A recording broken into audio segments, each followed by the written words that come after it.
বৰ্তমান বিটিসি অঞ্চলত যেটো ৰাজনৈতিক পৰিৱেশ সেই পৰিৱেশে এইটোৱে কথা আমাক কৈছে যে বিটিসিবাসী ৰাইজে ভাৰতীয় জনতা পাৰ্টিক আশীৰ্বাদ দিছে যে যাতে ভাৰতীয় জনতা পাৰ্টিৰ নেতৃত্বত তাত যাতে এখন যাতে কাউন্সিল এখন যাতে হয় আৰু কাউন্সিল যেহেতু ভাৰতীয় জনতা পাৰ্টিৰ নেতৃত্বত হ'ব স্বাভাৱিকতে যে যি বিপিএফ দল আছে সেই বিপিএফ দলৰ লগত আগন্তুক দিনত মিত্ৰতা নকৰি পেলাই আমি অকলহৰে নিৰ্বাচন খেলিলে ভাল হ'ব নেকি বুলি ভাবি পেলাই মই প্ৰস্তাৱ এটা আগবঢ়াম কিন্তু এই প্ৰস্তাৱটো বিবেচনা কৰিব তেওঁলোকে বিবেচনা কৰিব মই যি সাম্প্ৰতিক যি পৰিৱেশ বা পৰিস্থিতি যে বিটিএডি অঞ্চলত যে বৈষম্য যে আছে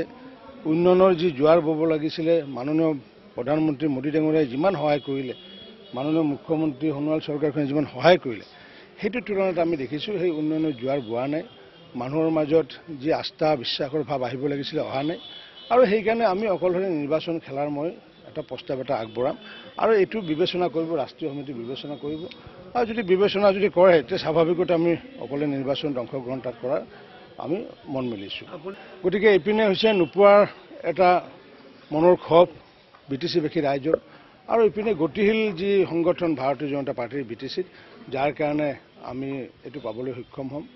আৰু মই আগতে 3 বছৰ আগতে কথাষাৰ কৈছিলোঁ আৰু ঠিক অকল বিটিসিৰ ক্ষেত্ৰত নহয় আমি অসম গণ পৰিষদৰ লগত যে পঞ্চায়ত ইলেকশ্যন আমি খেলিব নালাগে অকলে খেলিব লাগে সেই কথা আমি পোষকতা কৰিছিলোঁ কাৰণ কিয় আমি গয়া ৰাইজৰ মনৰ উমান পাইছিলোঁ যে ভাৰতীয় জনতা পাৰ্টিক যথেষ্ট ভাল পায় সেইকাৰণে আশীৰ্বাদো দিছে কিন্তু মই যেতিয়ালৈ সভাপতি থাকোঁ কাৰ্যকৰ্তাসকলৰ মনৰ উমান পাওঁ মই গতিকে সেইকাৰণে এইবোৰ নিৰ্বাচন আমি অকলে খেলাৰ কাৰণে পোষকতা কৰোঁ যাৰ কাৰণে বিটিসি নিৰ্বাচন অকলে খেলিছোঁ আৰু আমি নেতৃত্বত চৰকাৰ গঠন কৰিম মিত্ৰতা ভংগ বুলি কোনো আনুষ্ঠানিক প্ৰস্তাৱ নাথাকে মিত্ৰতা হ'লেহে আনুষ্ঠানিকতা কথা আহে মিত্ৰতা আছিলে বিধানসভাৰ মিত্ৰতা পঞ্চায়তৰ নিৰ্বাচনটো বিপিএফে নিজে খেলিছে বিজেপিৰ এগেইনষ্টে পঞ্চায়তৰ নিৰ্বাচনত এবাৰতো সোধা নাই বিপিএফে যে আমি পঞ্চায়তত অকলে খেলিম বৰঞ্চ বঙাইগাঁৱতে হওক বৰপেটা জিলাতে বহু ঠাইত পঞ্চায়তত অংশগ্ৰহণ কৰিছে তেওঁলোকে এই প্ৰস্তাৱটো আনিছে কাৰণ কিয় তেওঁলোকে পঞ্চায়তৰ সময়ত তেওঁলোকে অকলশৰীয়াকৈ নিৰ্বাচনত অংশগ্ৰহণ কৰিছে 22 তাৰিখে ইমানুৱেল মুছাহাৰী যোগদান কৰিব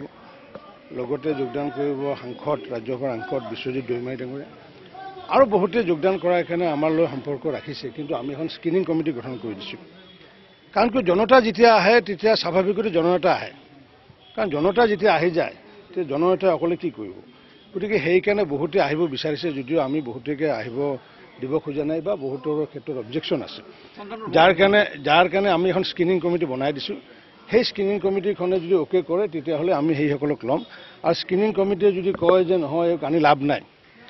জনতাৰ পৰা একেবাৰে বিচ্ছিন্ন হৈ গৈছে তেনেকুৱা নেতাকটো আনি লাভ নাই গতিকে স্ক্ৰিনিং কমিটিয়ে যিটো সিদ্ধান্ত লয় সেইটো সিদ্ধান্তৰ আধাৰতে হ'ব এইটো ছাৰ্ভেৰ ওপৰত ডিপেণ্ড কৰিব ছাৰ্ভে যদি 3টা ছাৰ্ভে ৰাষ্ট্ৰীয় সমিতিৰ চলি আছে বা চলিব এটা ৰাজ্যিক সমিতিৰ চলি আছে 4টা ছাৰ্ভেত যদি যিকোনো ব্যক্তিৰ আপোনাৰ যদি নামটো আহে তেতিয়া আপুনি বিধায়ক হ'ব পাৰিব গতিকে ছাৰ্ভেৰ আধাৰতে হ'ব এইটো গতিকে ছাৰ্ভে নোহোৱাকৈ প্ৰাৰ্থী কোনো তেওঁ বিধায়কেই হওক সাংসদেই হওক বা সাধাৰণ বুথৰ কাৰ্যকৰ্তাই হওক ছাৰ্ভে নোহোৱাকৈ তেওঁ টিকট নাপায় ছাৰ্ভে আধাৰত 3 বছৰ আগতে ঘোষণা কৰিছিলোঁ ওদালগুৰিত ঘোষণা কৰিছিলোঁ যে আগন্তুক দিনত বিটিসিত আমি চৰকাৰ গঠন কৰিম আৰু যাৰ কাৰণে সেই সময়ত 2 লাখ সদস্য আছিলে পৰৱৰ্তী সময়ত আমি 5,40,000 সদস্য কৰিলোঁ